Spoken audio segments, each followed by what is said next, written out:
Welcome to Grammar Rules with Miss Wills. You're going to play the grammar game? Well, you got to know the rules. You can reference your rule breaker homework from last week. First, we're going to look at Rule A. When a word ends in a silent E and has one consonant following a vowel before that silent E, do not drop the silent E when adding a suffix that begins with a consonant. So, what does that mean? That's a little confusing, isn't it? Let me show you some rule followers. The word acute, for example. When it follows the rule, which it does, you can spell it A-C-U-T-E-L-Y. You don't drop the silent E right before a suffix with the consonant is added. Now let's talk about the rule breakers in the actual homework. First, you have to know what the root of the word will be. So, for example, truly, number 8 on rule breakers. The root of that word is true. T-R-U-E. Silent E at the end, you don't say true-e or true-e. If it followed the rule as it should have, you would spell it T-R-U-E-L-Y. But this word is a rebel. It doesn't follow that rule. You spell it T-R-U-L-Y, truly. It is considered a rule breaker. Let's take another one for example. If we look at argue, it is number 22. Argument has the root of argue, ends with a silent E. It should be spelled according to the rule A-R-G-U-E-M-E-N-T. We got another rebel on our hands. A-R-G-U-M-E-N-T.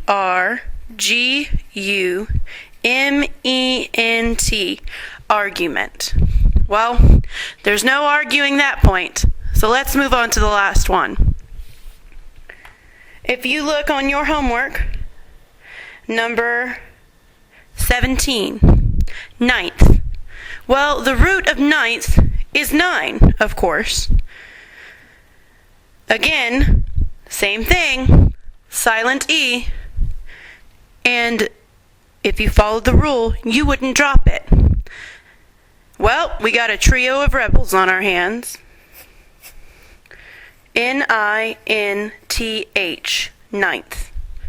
You can see these three break the rule for Rule A. They do drop the silent E whenever the rule says you don't. Let's move on to Rule B. Rule B has a lot to do with plurals. Most plurals are formed by adding E, I'm going to change that to S, ES, changing Y to I and adding ES, or changing F to V and adding ES. So let's look at some rule followers just like we did before. We have our singular dog. To make it plural, you simply add an S, dogs. Emergency. Well, with this, it ends with a Y, so you have to drop the Y and add an I, ES. Next we have man. Well, if we follow suit with the rest of Rule B, all we have to do is add an S. So, M-A-N-S is what we have now. If you're sitting here thinking to yourself, Miss Wills, that just doesn't seem right. Ding, ding, ding, you're right. It's another rule breaker. To make man plural, you change it to men. So, if you look on your rule breakers homework, number 1, women. Is it singular or plural? Yes, it's plural. Does it follow the rule? No, it doesn't. Well, slap some cuffs on it and put a B. Sounds like it's breaking that rule. Let's also look at number 3. Looks like women is going to have some company in the grammar jail. Deer is plural. It doesn't have the same S ES, IES, or F to V. Since that's the case, it needs to go to grammar jail. I think you get the point now. So let's move on to Rule C. Rule C is a favorite of mine because of the rhyme. I before E except after C, or when sounded like A as in neighbor or way. So let's do this. Look at your rule breakers homework. And I want you to look at number 2. If you look at number 2, it's spelled correctly. F-O-R-E-I-G-N. Wait a second, it looks like E may have cut in line. If that's the case, it broke Rule C. So take this time that you have to look over your worksheet and decide, what rules do these words break? Because they're all rule breakers. If you can think of other words that break the rules, you can add them in the comments below. Now that we've handled our spelling map, let's respawn over to our grammar homework. We'll be talking about hyphens and apostrophes. First, let's talk about the rules. With hyphens, you never put them in one-syllable words. You never make a letter stand alone. For example, a hyphen lone is bad. You never separate a proper noun. And last, you divide a hyphenated word after the hyphen. Let's head on over to our grammar homework. Check out number 2, magic.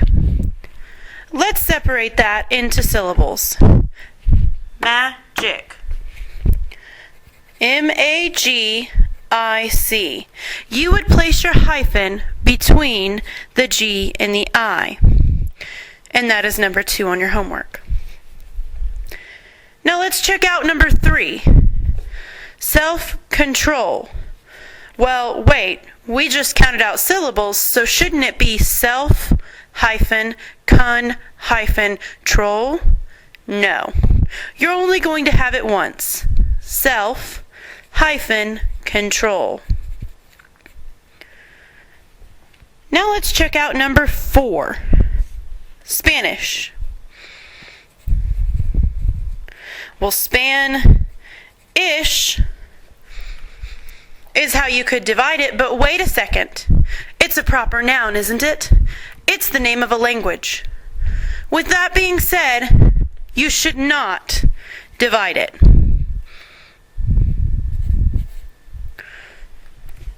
I think you're getting the idea for the hyphens. So let's go ahead and move on to apostrophes.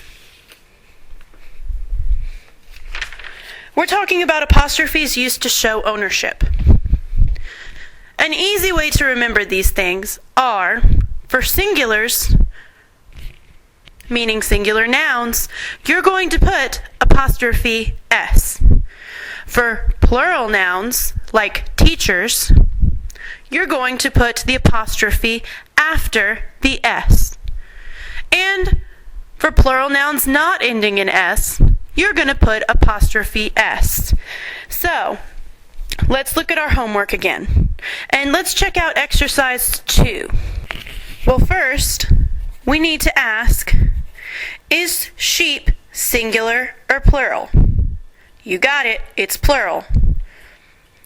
But wait a second, it doesn't end in S. So we need to follow the apostrophe S rule.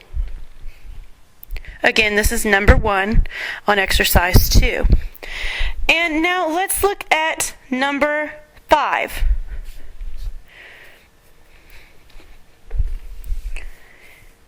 We are going camping in our friend's trailer. It looks like friends is plural. Why? Well, we can look back to our rule breakers rules for that. Add an S and it makes it plural. So if it's plural and it ends in S, you put the apostrophe at the end. I think you got it down now. If you can think of other words or phrases that use hyphens and apostrophes, as we've talked about here, you can place them in the comments below. And that does it for grammar rules. Good job, but it's game over right now. Tune in next time for another exciting edition of Miss Will's Grammar Rules.